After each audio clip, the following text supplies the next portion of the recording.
नाज़रीन, पीटीआई के रहनुमा अब्बाद फ़ारूक का साहबज़ादा अम्मार फ़ारूक।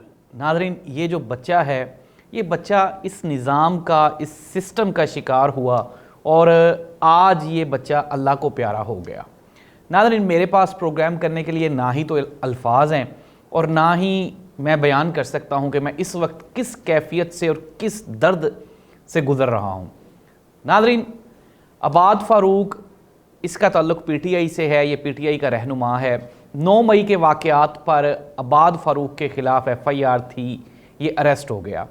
नाज़रीन, अब्बाद फ़ारूक के बाद इसके पेरेंट्स पे भी ज़ाहिर सी बात है क्रैकडाउन किया गया। हमने देखा है नाज़रीन, 9 मई के वाक़यात को लेके मैंने खुद थानों में, जेलों में ऐसे लोग देखे हैं जिनका तल्लुक़ ही नहीं था 9 मई के वाक़यात से। इसको हमने इस कदर पोलिटिसाइज़ किया, इस सारे निज़ाम को, इस सारे वाक़े को, कि हमने अपने हाथों से ऐसी एक चिंगारी और आग जला दी है जो शायद कभी भी ना बुझ सके। नाज़रीन, अब्बाद फ़ारूक का साहबज़ादा अम्मार फ़ारूक सिसक के आज उसने जान दे दी। नाज़रीन, अब्बाद फ़ारूक के बाद उसके वालिदैन पे क्रैकडाउन किया गया, फिर उसकी वालिदा, ये जो बच्चे की वालिदा थी, इसको उठाया गया और बिल आखिर ये जो बच्चा था, ये बेचारा मासूम बच्चा, इसको भी इतना टॉर्चर किया गया इदारों की तरफ से, पुलिस की तरफ से, कि ये बच्चा ज़हनी तवाज़ुन ही खो बैठा। फिर उसके बाद हमने देखा कि मुख्तलिफ औकात पे इसकी वीडियोज़ रिलीज़ होती रहीं और ये बच्चा इल्तिजा करता रहा, रोता रहा कि मुझे मेरे बाप से मिलवा दिया जाए। लेकिन नाज़रीन,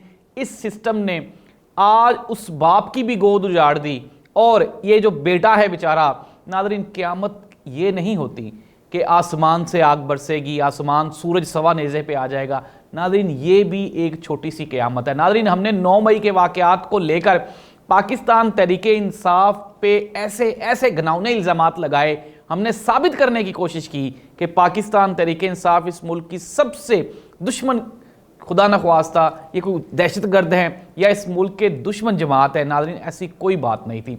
हमने देखा कि शहरयार अफरीदी, उनकी पहले बहन फौत हुई, उनको जनाजा नहीं पढ़ने दिया गया। नाज़रीन, हमने देखा कि किस तरह से मासूम बच्चे, बूढ़े वर्कर उठाए गए, उनको मारा गया, लेकिन हमने एक भी आवाज़ नहीं उठाई सिस्टम के ख़िलाफ़ और आज हम इस नौबत पे आ गए कि हमें अपने बच्चों के जनाजे उठाए। नाज़रीन, अब्बाद फ़ारूक को आखिरी खबरें आने तक अभी तक इजाज़त नहीं मिली कि वो अपने मरे हुए बेटे का मुँह देख सके या फिर वो उसके जनाजे में शरीक हो सके। ये तो अल्लाह ताला नाज़रीन इंसाफ करेगा और फ़ैसला करेगा।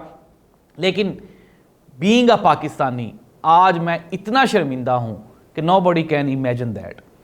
आज शायद हो सकता मैं भी डरता, मैं भी सिस्टम के सामने खड़ा होने से कतराता और इस चीज़ पे प्रोग्राम ना करता। लेकिन नाज़रीन, मेरे ज़मीर से आवाज़ आई नाज़रीन कि हमें, अगर हम अब नहीं बोले तो पता नहीं फिर कब बोलेंगे।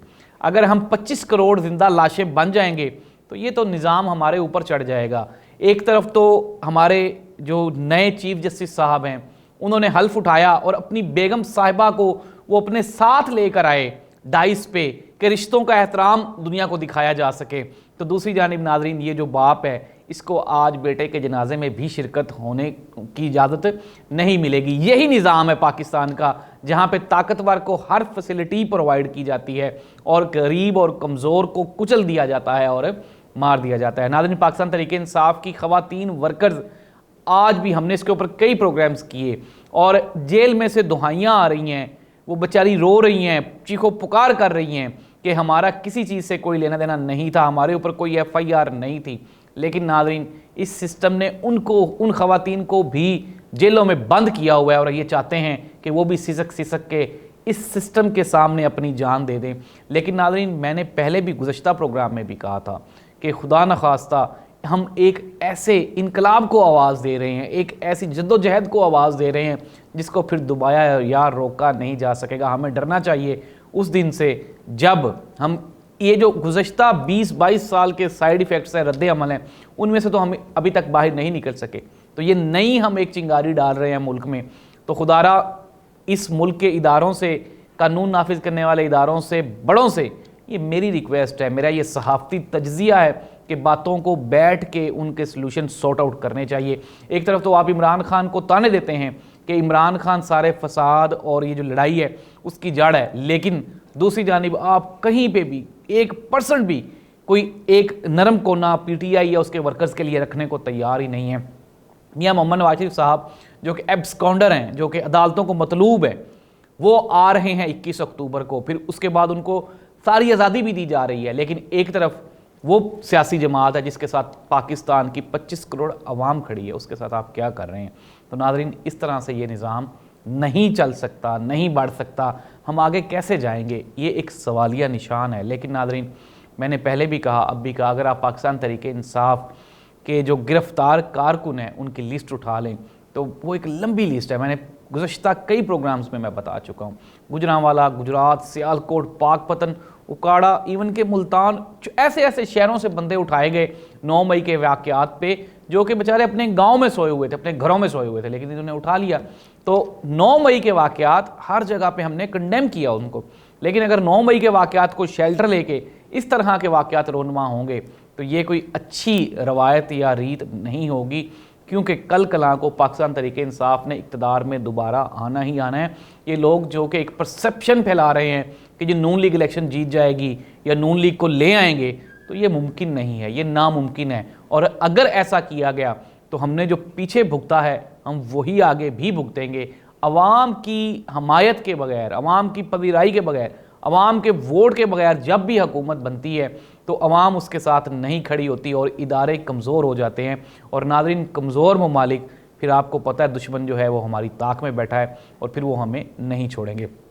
آج کی سب سے جو خطرناک، دردناک اور افسوسناک جو خبر ہے وہ یہی ہے کہ یہ جو بچہ ہے اس نے اس سسٹم سے لڑتے لڑتے اس سسٹم کے آگے بیچارے نے ہتھیار ڈال دیے اور آج وہ اللہ کو پیارا ہو گیا۔ ناظرین، اب solution at the end of the programme میں بتاتا ہوں یا کوشش کرتا ہوں کہ میں کوئی اصلاح کر سکوں معاشرے میں، اور تو اس کا سلوشن یہی ہے کہ جس طرح سے آج ہمارے چیف جسٹس صاحب نے اوپن ٹرائل کا اعلان کیا ہے مختلف کیسز کا، اسی طرح سے آن کیمرہ عمران خان کا بھی ٹرائل کیا جائے، اس کو بھی آزادی دی جائے یار، وہ بھی اس ملک کا ایک پاپولر لیڈر ہے، 3.5 سال تک وزیر اعظم رہا ہے، اس کے اوپر کوئی کیس نہیں ہے، سارے سوائے وہ 2-3 نام نہاد کیسز کے جو کہ بنائے جا رہے ہیں۔ تو ناظرین، یہ تھا آج کا پروگرام۔ اب بالکل بھی نہ بولا نہیں جا سکتا، اس کے اوپر کوئی بات کی نہیں جا سکتی۔ میں نے اپنا فرض سمجھا کہ میں آپ لوگوں کو میسج دوں اور میں آپ کو اس کا بیک گراؤنڈ بتا دوں۔ بیک گراؤنڈ یہی تھا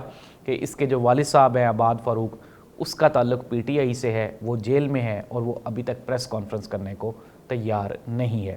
تو اس کے بیٹے نے اس کے پریس کانفرنس نہ کرنے کی وجہ سے، میں یہ نہیں کہتا کہ کسی اور وجہ سے، میں کہتا ہوں اس کو کر دینی چاہیے تھی اور کر کے وہ اپنی جان چھڑاتا اور سسٹم کے آگے ہتھیار ڈال دیتا، کیونکہ اس ملک میں لڑنے والوں کو، بولنے والوں کو، لکھنے والوں کو، جرأت کرنے والوں کی ضرورت نہیں ہے۔ اس ملک کو گدھوں کی ضرورت ہے، اس ملک کو غلاموں کی ضرورت ہے، اس ملک کو زندہ لاشوں کی ضرورت ہے۔ اگر اس ملک میں ذرا سی بھی جگہ ہوتی کسی بھی کوئی آزادی کی آواز اٹھانے کی، تو میرا خیال ہے کہ آج یہ جو لاش گری ہے یہ قطعاً نہ گرتی۔ اس بچے کو ناظرین کسی بھی پرائیویٹ ہاسپٹل نے یا سرکاری ہاسپٹل نے صرف اس لیے نہیں رکھا کیونکہ وہ عباد فاروق کا بیٹا تھا۔ پتہ نہیں کس کس طرح کے فون کالز گئی ہوں گی اور کیا کیا پریشانیاں ہوں گی، بیچارہ کون رکھے، کون لڑے اس نظام کے تحت۔ ہم نے دیکھا ہے یہاں پہ کئی معصوم بچیاں گھروں میں کام کرتی ہوئی ظلم کا شکار ہوئیں، اور جو مارنے والے تھے وہ طاقتور تھے اور ان کا آج تک کوئی انصاف نہ ہو سکا۔ اسی طرح سے ناظرین کئی بیچارے غریب روزانہ سڑکوں پہ لٹ جاتے ہیں، مر جاتے ہیں، کوئی انصاف کرنے والا نہیں ہے، کیونکہ انصاف بڑوں کے لیے ہے، انصاف طاقتوروں کے لیے ہے، چھوٹوں لوگوں کے لیے، غریب غربا عام انسانوں کے لیے کوئی بھی انصاف نہیں ہے۔ ناظرین، اب اس کے اوپر کیا بات کی جا سکتی ہے؟ مختصر یہ کہ پاکستان تحریک انصاف کو فکس کرنے کے لیے ہر حال تک ہر حربہ استعمال کیا جائے گا۔ اللہ اس ملک کا حامی و ناصر ہو اور ہمیں سوچنے اور سمجھنے کی صلاحیت عطا فرمائے۔ اللہ حافظ۔